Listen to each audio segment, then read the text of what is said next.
Hello again everybody, welcome back again di Altcoins Update. Dan Altcoins Update hari ini kita mau bahas seputar Cardano. Jadi teman-teman mungkin udah lihat dari judulnya, jadi ya udah tahu lah ya kita mau review seputar apa.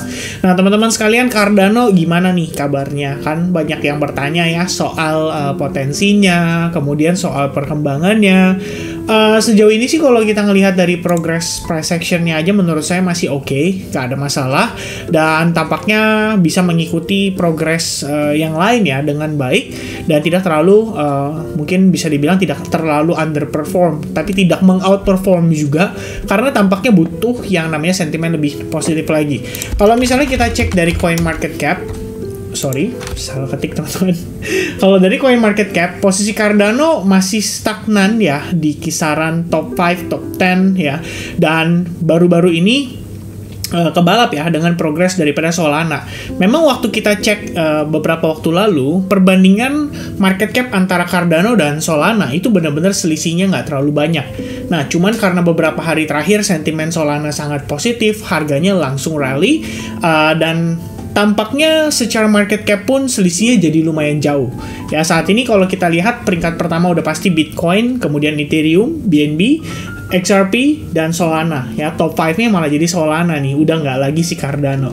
Ya, tapi at least masih menduduki peringkat 6 Cardano dan ya kita bisa bilang progresnya sejauh ini cukup baik. Kalau teman-teman cek, sebenarnya saya terakhir kali update di Cardano ya, kita sempat ada ngecek sih, ngelihat jaringannya Cardano tuh perkembangannya seperti apa.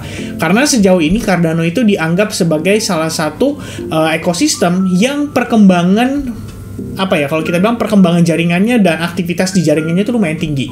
Ya, jadi Cardano kita lihat aja deh, kita ketik Cardano seperti ini dan nanti kan keluar nih teman-teman ya. Cardano pass crucial update as ADA price prepares for 65% rally. Wah, ini kalau kita baca nih, yang ada nanti malah FOMO ya, teman-teman sekalian ya. Ini nih, teman-teman sekalian, yang soal groundbreaking development activity. Jadi Cardano is the first place for development activity. Kita cek ya. Ini ya teman-teman ya, this one ya, at least 1 bulan lalu saya update, saya ingat Cardano leads crypto development activity, will the price react ya, itu masih sentimen yang cukup positif. Dan baru-baru ini sekitar 14 Oktober keluar lagi nih artikel baru dari ZY Crypto.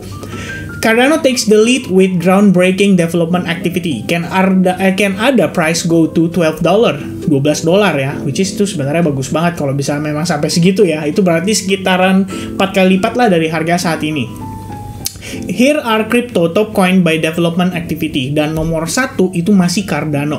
Ya, kalau kita lihat secara sentimen memang Cardano itu nggak terlalu positif. Kita tahu banyak orang bilang bahwa Cardano tuh susah marketinginnya dan lain sebagainya. Tapi memang saya selalu sampaikan hal yang sama. Hal yang saya suka daripada si Cardano, oh by the way, sorry teman-teman, alarm udah hit ya, berarti ada something yang menarik teman-teman. Saya mau coba cek dulu. Mir ya kayaknya. Di tengah update lagi. Oke, tinggal tunggu breakout ya. Alright. Oke, anggaplah itu bonus ya teman-teman ya. Nah, kita lanjut lagi sedikit. Jadi si posisi Cardano ini memang bisa dibilang dia banyak spending uang itu bukan untuk marketing. Itu yang sebenarnya sampai saat ini saya suka gitu ya. Karena kan balik lagi nih, kita berinvestasi di sebuah teknologi. Teknologinya tuh bisa nggak istilahnya menyelesaikan problem dan lain sebagainya. Nah, fokus di Cardano itu adalah dalam proses developmentnya. Jadi kalau misalnya mereka nggak terlalu banyak marketing, nggak terlalu banyak shilling, nggak terlalu banyak promosi, itu justru adalah satu buah kondisi yang menurut saya cukup baik dan cukup bagus.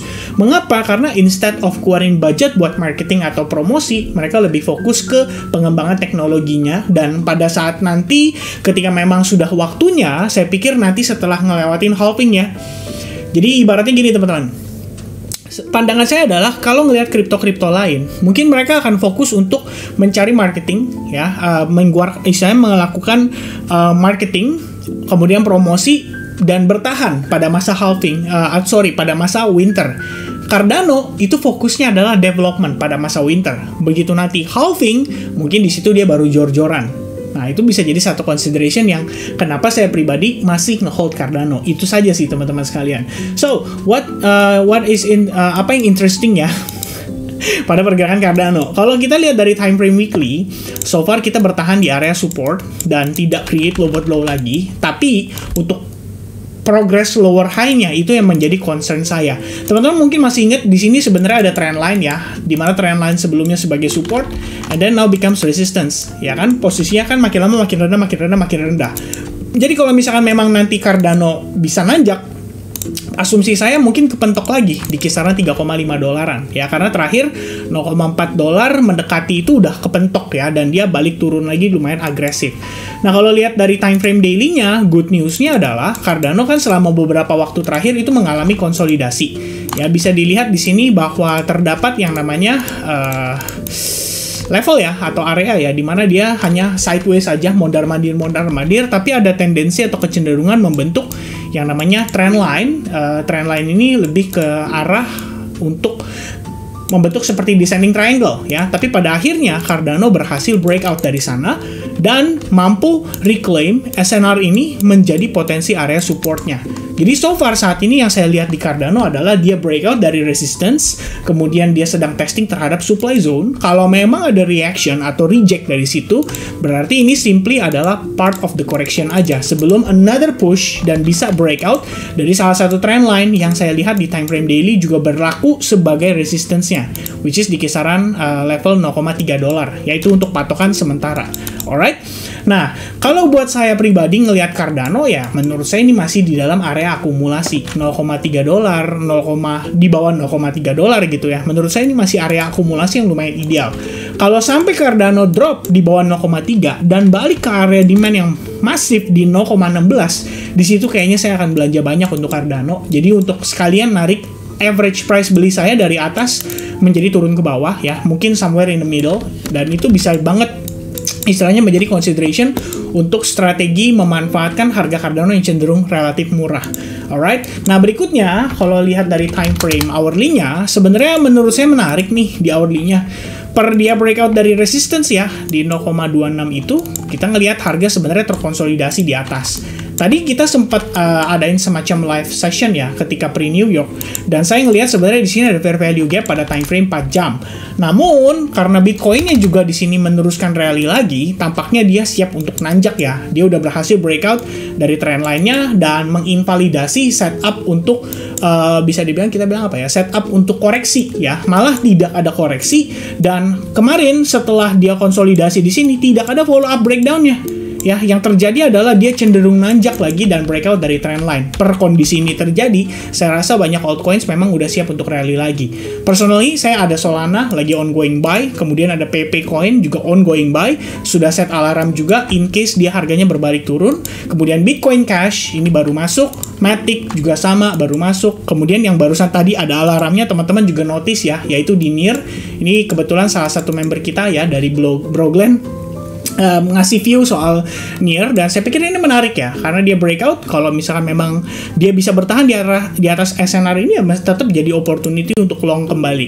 Jadi kalau saya sendiri ngikutin tren aja, di mana Bitcoin posisinya saat ini masih dalam keadaan strong bullish, ya udah kita tinggal follow up aja. Kayak kemarin kan kita ngelihat baru potensi-potensi terjadinya retracement atau koreksi, tapi faktanya adalah per development Bitcoin hours by hours ya, jam per jamnya, itu tambah lama menunjukkan kepada kita bahwa Bitcoin masih siap untuk rally gitu. Karena FAT yang terjadi kemarin soal dia di delist dari DTCC, itu kelihatannya udah ada lagi. Dan kelihatannya itu justru FAT-nya untuk membuat market panik dan buru-buru exit dari market. Ya. Nah, sekarang kondisinya gimana nih dengan progres Bitcoin yang masih nanjak? Sebenarnya kalau untuk Cardano, kita tahu tadi ada patokan berupa fair value gap di time frame 4 jam. Nah, proses di sini yang saya kurang begitu suka adalah bagaimana Cardano sempat create higher high, tapi kayak fake out, lalu dia turun dan dia malah create lower low. Ya, so technically kita bisa katakan ini seperti liquidity sweep, kemudian diiringi dengan retracement-nya. Ya, kalau kita lihat dari retracement-nya saat ini kita lagi mau testing ke Fibo 0,71%. Ya, jadi memang saya sendiri masih skeptical ya kalau untuk Cardano. Beda dengan beberapa price action yang saya lihat memang sudah menarik, seperti Solana yang posisinya memang dia bullish dan sangat baik dalam mempertahankan struktur terhadap support level sebelumnya. Jadi ketika supportnya masih nge-hold dan kita lihat ada ascending trend line, ya why not gitu ya. Buy di Solana saya pikir adalah option yang tepat gitu. Dan mungkin seperti case-nya PP di sini ya, PP Coin dia naik konsolidasi dong membentuk triangle. Nah, kalau untuk case-nya Cardano ini agak sedikit beda ya. Kita lihat dia marah create yang namanya lower low Dan setelah itu kenaikannya ketika yang lain cukup signifikan, ya Cardano naiknya mungkin bisa dikatakan terbatas gitu. Saya personally mungkin nggak akan buy di futuresnya ya kalau misalkan untuk Cardano. Tapi kalau misalkan untuk spot, saya rasa kondisi yang terjadi pada Cardano saat ini merupakan kondisi yang cukup ideal ya. Mungkin terlepas dari apa yang terlihat di time frame 1 jam, saya akan coba melihat dari time frame 4 jam, which is kita lihat di sini dia sedang mengalami proses yang namanya konsolidasi. Ya tinggal menunggu saja adanya konfirmasi breakout, close candle secara time frame 4 jam, maka akan membuka peluang untuk Cardano kembali meneruskan rally-nya melewati area supply ini dan bahkan bisa testing terhadap trendline-nya di 0,3 dolar. Oke? Nah, sementara itu perspektif saya seputar Cardano kita sudah sampaikan seputaran area akumulasi, kemudian bagaimana perspektifnya secara jangka panjang dan apa yang menjadi pertimbangan kalau buat saya pribadi tetap ngehold yang namanya koin Cardano. Nah, selebihnya itu kembali lagi ke masing-masing punya decision, mau katakan ini istilahnya stable coin lah dan lain sebagainya, yaitu udah opsi masing-masing. Oke? So, mudah-mudahan informasi ini bisa bermanfaat buat teman-teman ada army ya atau ada geng ya kan, dan semoga kiranya teman-teman sekalian sehat selalu ya, profit selalu, dan sampai jumpa kembali di update berikutnya. God bless and cheers guys, bye bye.